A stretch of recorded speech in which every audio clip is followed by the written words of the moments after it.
Morning student, welcome to your online class. विषय हिंदी, कक्षा 7 और चैप्टर नंबर है 6 और पाठ का नाम है रक्त और हमारा शरीर और इसके लेखक हैं यतीश अग्रवाल। और इस पाठ में रक्त और शरीर के बारे में बताया गया है। दिव्या अनिल की छोटी बहन है और यूं तो वह शुरू से ही कमज़ोर है, लेकिन इधर कुछ दिनों से उसे हर समय थकान महसूस होती रहती है और मन किसी काम में नहीं लगता। यानी अनिल है, उसकी जो छोटी बहन है वो बहुत ही कमज़ोर है और उसको हमेशा वो बीमार रहती है और उसको उस कमज़ोरी की वजह से थकान महसूस होती रहती है और उसको भूख भी पहले से कम लगती है। और अस्पताल में उसे डॉक्टर ने देखा तो कहा, लगता है दिव्या के शरीर में रक्त की कमी हो गई है। डॉक्टर जांच कराकर देखते हैं। डॉक्टर ने जांच कराने के लिए कहा और यह कहकर उन्होंने दिव्या को रक्त की जांच के लिए पास के एक कमरे में भेज दिया और वहां अनिल को अपनी ही जान पहचान की डॉक्टर दीदी दिखाई दी। जब डॉक्टर अनिल, उसका भाई, जब डॉक्टर को दिव्या को दिखाने के लिए गया तो डॉक्टर ने उसकी खून की जांच के लिए कहा और जब वो वहाँ बाहर था अनिल, तो उसको वहाँ पर उसके मिलने वाली एक डॉक्टर जान पहचान की दीदी उसको वहाँ मिल गई और डॉक्टर दीदी ने कहा कि कहो अनिल, कैसे आना हुआ। अनिल ने बताया कि डॉक्टर ने दिव्या को खून की जांच के लिए आपके पास भेजा है। और इतना सुनते ही डॉक्टर दीदी ने दिव्या की उंगली से रक्त की कुछ बूंदें एक छोटी सी शीशी में डाल दी और स्लाइड पर लगा दी और फिर अनिल से बोली, अनिल, तुम कल अस्पताल से रिपोर्ट ले जाना। ब्लड की जांच के बाद में अनिल को डॉक्टर दीदी ने अस्पताल की रिपोर्ट ले जाने के लिए कहा। अगले दिन अस्पताल पहुंचकर अनिल ने डॉक्टर दीदी के कमरे में के दरवाजे पर दस्तक दी। यानी वो वहाँ अस्पताल गया और भीतर से आवाज़ आई, आ जाओ। अनिल ने कमरे में प्रवेश किया। आगे किया तो पाया कि डॉक्टर दीदी सूक्ष्मदर्शी द्वारा एक स्लाइड की जांच कर रही थी और दीदी के इशारे से सूक्ष्मदर्शी यानी जो छोटी रक्त कणिकाएं होती हैं उनको, मतलब छोटी, उसको देखने के लिए उस स्लाइड पर रख के उसकी जांच कर रही थी दीदी। और दीदी के इशारे से वह पास रखी एक कुर्सी पर बैठ गया। यानी दीदी ने उसको इशारा किया और वहाँ बैठ गया अनिल। और स्लाइड की जांच पूरी होने पर डॉक्टर दीदी ने साबुन से हाथ धोए और तौलिए से पोंछते हुए बोली कि अनिल, दिव्या को एनीमिया है। डॉक्टर दीदी ने अनिल को दिव्या के लिए एनीमिया बताया। चिंता की बात नहीं है, कुछ दिन दवा लेगी तो ठीक हो जाएगी। यानी उसको खून की कमी हो गई है और दवाई लेगी तो वो ठीक हो जाएगी। अनिल के मन में जिज्ञासा हुई। अनिल ने जिज्ञासा यानी उससे वह पूछा कि वह बोला कि दीदी, एक सवाल पूछूं। उसके मन में कुछ जानने की इच्छा थी तो उसने दीदी से प्रश्न किया कि हाँ हाँ, क्यों नहीं। डॉक्टर दीदी ने कहा, एनीमिया से आपका क्या मतलब है दीदी। उसने कहा कि एनीमिया का मतलब क्या है और यह जानने के लिए तुम्हें रक्त के बारे में जानना होगा। अगर आपको एनीमिया के बारे में जानना है तो आपको पहले रक्त के बारे में जानना होगा।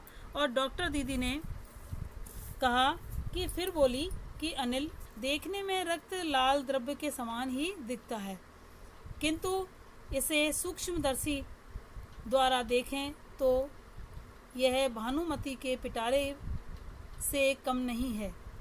मोटे तौर पर इसके दो भाग होते हैं और एक भाग वह जो तरल है और इसे हम प्लाज्मा कहते हैं।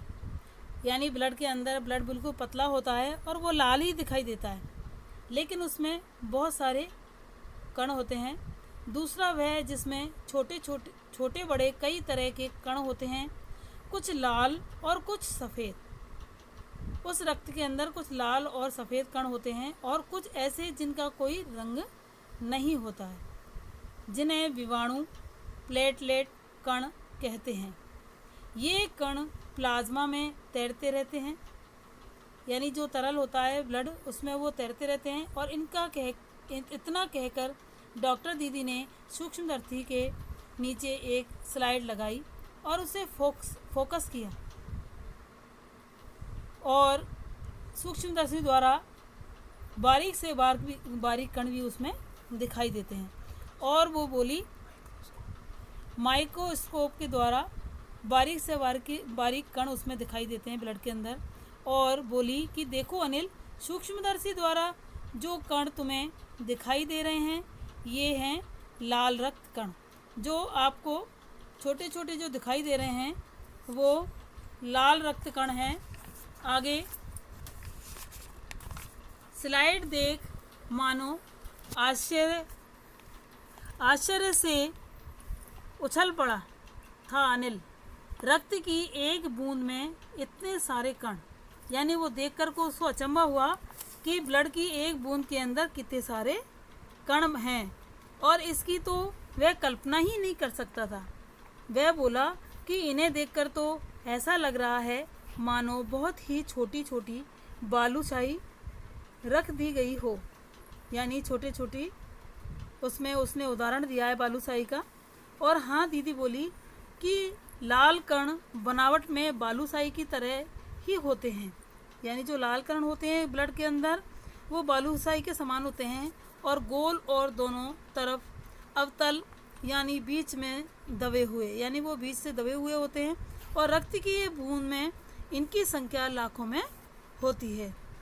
यदि हम 1 मिलीमीटर रक्त लें तो उसमें हमें 40 से 55 लाख कण मिलेंगे और इनके कारण ही हमें रक्त लाल रंग का नज़र आता है। यानी इन्हीं लाल कणों की वजह से ही हमको जो रक्त का कलर है, रंग है, वो लाल दिखाई देता है। और ये कण शरीर के लिए दिन रात काम करते हैं। और ये जो शरीर में ब्लड में जो कण होते हैं वो हमारे शरीर के लिए दिन रात काम करते हैं। और सांस लेने पर साफ हवा से जो ऑक्सीजन तुम प्राप्त करते हो उसे शरीर के हर हिस्से में पहुंचाने का काम भी ये कणों का ही काम होता है। यानी लाल कणों का काम शरीर के अंदर ऑक्सीजन पहुंचाने का भी काम होता है। और इनका जीवन काल लगभग 4 महीने होता है। और इनका जो जीवन काल होता है वो 4 महीने होता है। और 4 महीने होते होते ये नष्ट हो जाते हैं, यानी 4 महीने के बाद ये जो कण हैं वो नष्ट हो जाते हैं। लेकिन एक साथ नहीं, धीरे धीरे होते हैं, कुछ आज, कुछ कल और कुछ उससे अगले दिन। तब तो कुछ ही महीनों में ये ख़त्म हो जाते होंगे। अनिल ने कहा कि यह सुनकर डॉक्टर दीदी मुस्कुरा उठी कि बोली कि नहीं, ऐसा नहीं होता है। तो बोले, नहीं ऐसा नहीं होता अनिल, शरीर में हर समय नए कण बनते रहते हैं। यानी जो पुराने होते हैं जिनका समय ख़त्म होता है वो ख़त्म होते रहते हैं और नए कण बनते रहते हैं। और जो नष्ट कणों का स्थान ले लेते हैं, यानी जो नष्ट कण जो होते हैं वो नष्ट हो जाते हैं और उनकी जगह ये नए कण जगह ले लेते हैं। और हड्डियों के बीच के भाग मज्जा में ऐसे बहुत ही कारखाने होते हैं। यानी जो शरीर में हड्डियां होती हैं उनके बीच में जो मज्जा होती है उसमें बहुत सारे होते हैं ये चमड़ी, तो जो रक्त कणों के निर्माण कार्य में लगे रहते हैं। और इनके लिए इन कारखानों को प्रोटीन, लौह तत्व और विटामिन रूपी कच्चे माल की ज़रूरत होती है। और इसके लिए हमको प्रोटीन और जिसमें लोहा होता है तत्व, जिन चीज़ों के अंदर उनको हमें, और विटामिन के रूप में इनको हम कच्चे माल की तरह ज़रूरत होती है इनकी। और यह पौष्टिक आहार लेते हों और हरी सब्जी व फल, दूध, अंडा और गोश्त में से तत्व उपयुक्त मात्रा में होते हैं। यानी ये सभी चीज़ें होती हैं जिनमें ये तत्व होते हैं वो उपयुक्त ही मात्रा में मिलते हैं। आगे, यदि कोई व्यक्ति उचित आहार ग्रहण नहीं करता है, यानी उचित आहार यानी अच्छे से खाना नहीं खाता है जो उसके शरीर के लिए आवश्यकता है उतनी, तो इन कारखानों को आवश्यकता अनुसार कच्चा माल नहीं मिल पाता और नतीजा यह होता है कि रक्त कण बन नहीं पाते हैं, यानी जो रक्त के जो कण हैं जो बनते रहते हैं वो नहीं बन पाते हैं अगर वो आहार यानी खाना अच्छे से नहीं खाते हैं। तो रक्त में इसकी कमी हो जाती है और इन्हीं चीज़ों की इन नहीं खाने से इन सब चीज़ों की इसमें कमी हो जाती है ब्लड के अंदर, और लाल कणों की इसी कमी को एनीमिया कहते हैं। यानी जो ये लाल कण होते हैं जो ब्लड में इनकी कमी हो जाती है उसकी वजह से ही एनीमिया कहा जाता है उसे। तो क्या संतुलित आहार लेने मात्र से हम एनीमिया से बच सकते हैं? अगर हम संतुलित आहार लेते हैं, अच्छा लेते हैं, तो क्या हम एनीमिया से बच सकते हैं? तो अनिल ने सवाल किया। दीदी बोली कि हाँ, यह कहना काफ़ी हद तक सही होगा। अगर हम उचित आहार लेंगे तो हमारे ये कोई प्रॉब्लम है वो शरीर में ठीक हो जाएगी। यूँ तो एनीमिया बहुत से कणों से हो सकता है, किंतु हमारे देश में इनका सबसे बड़ा कारण पौष्टिक आहार की कमी ही होता है। यानी हमारे जो देश में है पौष्टिक आहार की कमी से ही एनीमिया की बीमारी होती है। और इसके अलावा इस रोग का एक और बड़ा कारण है कि पेट में कीड़ों का हो जाना, और अगर पेट में कीड़े हो जाते हैं तो इन कीड़ों से प्राय दूषित जल और खाद्य पदार्थों द्वारा हमारे शरीर में प्रवेश करते हैं, और ये जो कीटाणु हैं ये हमारे शरीर में यानी गंदे पानी और दूषित यानी अच्छा खाद्य पदार्थ नहीं खाते हैं उसकी वजह से हमारे शरीर में खाते हैं जो भी वस्तु, उसके द्वारा हमारे शरीर में ये कीड़े पहुंच जाते हैं। अतः इनसे बचने के लिए यह आवश्यक है कि हम पूरी सफाई से बनाए खाए खाद्य पदार्थ को ही ग्रहण करें, यानी शुद्ध और अच्छा होना चाहिए खाद्य पदार्थ जिसको हम ग्रहण करें। और भोजन करने से पूर्व अच्छी तरह से हाथ धो लें। अगर हम खाना खाते हैं उससे पहले हमको अच्छे से हाथ धो लेने चाहिए और साफ़ पानी ही पिएं, और पानी हमको छान के और अच्छे साफ़ ही पीना चाहिए। और हाँ अनिल, एक किस्म के कीड़े भी हैं जिनके अंडे ज़मीन की ऊपरी सतह पर पाए जाते हैं और इन अंडों से उत्पन्न हुए लार्वे त्वचा के रास्ते शरीर में प्रवेश कर आंतों में अपना घर बना लेते हैं। ये हमारी चमड़ी के द्वारा भी शरीर में प्रवेश कर जाते हैं और हमारे आंतों में इसका घर बना लेते हैं ये कीड़े। और इनसे बचने का सहज उपाय है कि शौच के लिए हम शौचालय का ही प्रयोग करें और इधर उधर नंगे पैर ना घूमें। इससे हमको इधर उधर नंगे पैर भी नहीं घूमना चाहिए, और हम अगर शौच भी जाते हैं तो वहाँ पर भी हमको सफाई की जगह ही जाना चाहिए। दीदी, यह तो बहुत ही महत्वपूर्ण बात बताई आपने। अनिल बोला कि वह पल भर सोच में डूबा रहा, यानी अनिल सोच में थोड़ी देर के लिए डूबा और फिर बोला वह कि आपने बताया था दीदी कि रक्त में सफ़ेद कण और विषाणु यानी प्लेटलेट के जो कण हैं वो भी होते हैं, यानी जो हमारा रक्त है उसके अंदर सफ़ेद कण भी होते हैं और जो प्लेटलेट होती है हमारे शरीर में ब्लड के अंदर वो भी होते हैं। शरीर में उनका क्या काम होता है? वो पूछता है कि शरीर में हमारे उसका क्या काम होता है इन कणों का। इसके आगे दीदी बोली कि सफ़ेद कण वास्तव में हमारे शरीर के वीर सिपाही हैं, यानी जो सफ़ेद जो कण होते हैं वो हमारे शरीर में रोगों से लड़ने में हमारी मदद करते हैं। जब रोगाणु शरीर पर धावा बोलने की कोशिश करते हैं, यानी जो रोग होते हैं वो हमारे ऊपर अटैक करते हैं, तो शरीर सफ़ेद जो कण होते हैं उनसे डट कर मुकाबला करते हैं। अगर हमारे शरीर में अच्छी तरह से जो हमारे ब्लड है और ब्लड के अंदर सफ़ेद जो रक्त कण हैं वो अगर पूरी तरह से होते हैं तो वो हमको कभी भी बीमार नहीं होने देते हैं, और जहाँ तक संभव हो पाता है रोगाणुओं को भीतर तक घर नहीं करने देते, यानी वो शरीर में अंदर नहीं पहुँच पाते हैं सफ़ेद रक्त कणों की वजह से। बस संक्षेप में ये तो मान लो कि वे बहुत से रोगों से हमारी रक्षा करते हैं। यानी जो सफ़ेद रक्त कण होते हैं वो हमारे शरीर से रोगों से हमारी रक्षा करते हैं, हमारे शरीर की। और बीमाणुओं का काम है चोट लगने पर रक्त जमाव क्रिया में मदद करना, यानी खून का थक्का बनना। और रक्त के तरल भाग प्लाज्मा में एक विशेष किस्म की प्रोटीन होती है और जो रक्त वाहिका की कटी फटी दीवार में मकड़ी के जाले के समान एक जाल बुने देती है और बीमाणु इस जाले में चिपक जाते हैं और इस तरह दीवार में काई दरार भर जाती है। यानी अगर हमारे कहीं कट फट जाता है, लग जाता है, तो प्लेटलेट की वजह से वो हमारे जल्दी से जो हमारा जख्म है वो भर जाता है, जिससे रक्त बाहर निकलना बंद हो जाता है। और अनिल बोला, दीदी लेकिन घाव गहरा हो तब तो खून बहुत ही चला जाता है। हाँ, ऐसे समय में उस व्यक्ति को जल्दी से डॉक्टर के पास ले जाना चाहिए। अगर ज़्यादा चोट आ जाती है तो हमको डॉक्टर के पास जाना चाहिए और ज़रूरत समझने पर ऐसी स्थिति में निपटने के लिए कुछ टाँके भी लगाने पड़ सकते हैं। यानी अगर ज़्यादा लग जाती है चोट, गहरा घाव हो जाता है, तो उसकी जगह टाँके भी लगाने पड़ते हैं। किंतु डॉक्टर के पास पहुंचने तक के समय में चोट के स्थान पर कसकर एक साफ कपड़ा बांध देना चाहिए। यानी चोट पर कस के कपड़ा बांध देना चाहिए। काफ़ी लाभप्रद सिद्ध हो सकता है। वो कहता है काफ़ी लाभ होता है उससे भी।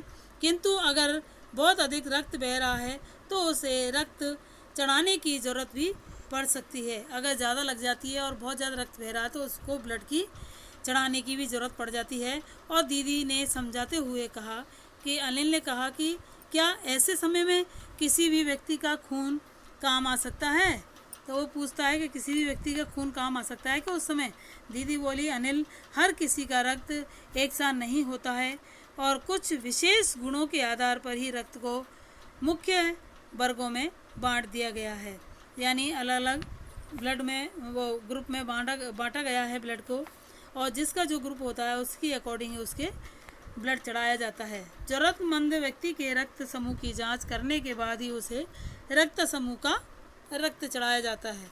लेकिन ज़रूरत के समय यदि उस रक्त समूह का कोई व्यक्ति मिले नहीं, तब अनिल ने पूछा, अगर उस समय उस ब्लड ग्रुप का आदमी अगर कोई नहीं मिलता है तो क्या करेंगे हम आगे?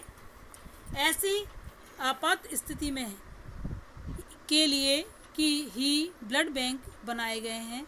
और ऐसी आपात यानी परेशानी की जो घड़ी होती है उसमें इसी के लिए ही ब्लड बैंक बनाए गए हैं, जहां प्राय हर बड़े अस्पताल में इस तरह के बैंक होते हैं, जहां सभी प्रकार के रक्त समूहों का रक्त तैयार रखा जाता है। किंतु इन ब्लड बैंकों में रक्त का भंडार सुरक्षित रहे, इसके लिए यह आवश्यक है कि हम समय समय पर रक्तदान करते रहें। यानी ब्लड बैंक में अगर हमको आवश्यकता पड़ने पर, जब हमें ब्लड की आवश्यकता होती है तब हम ब्लड बैंक से ब्लड ले लेते हैं, तो उसके अलावा हमको रक्तदान भी करना चाहिए। क्योंकि अगर हम रक्तदान अगर नहीं करेंगे तो वहाँ पर ब्लड बैंक में ब्लड की कमी हो जाएगी। दीदी ने कहा कि क्या मैं रक्तदान कर सकता हूँ? तो अनिल ने पूछा, नहीं, अभी तुम छोटे हो, यानी तुम इतने उम्र के नहीं हो जो तुम ब्लड दे सको। 18 वर्ष से अधिक उम्र के स्वस्थ व्यक्ति ही रक्तदान कर सकते हैं। यानी 18 वर्ष की जिसकी उम्र होती है और उसका शरीर जो होता है वो स्वस्थ होता है, तभी वो ब्लड दे सकता है। एक समय में उनसे लगभग 300 मिलीलीटर रक्त ही लिया जाता है। यानी एक बार में उस व्यक्ति के शरीर से 300 मिलीलीटर रक्त लिया जाता है और प्राय यह समझा जाता है कि रक्तदान करने से कमजोरी हो जाएगी। किंतु यह विचार बिल्कुल निराधार है। अपन सोचते हैं कि ब्लड देने से हमारे शरीर में ब्लड की कमी हो जाएगी, वो कोई ज़रूरी नहीं है और कमजोरी आ जाएगी, ऐसा कुछ भी नहीं होता है। ये बिल्कुल निराधार है, या बिल्कुल ये बात सही नहीं है।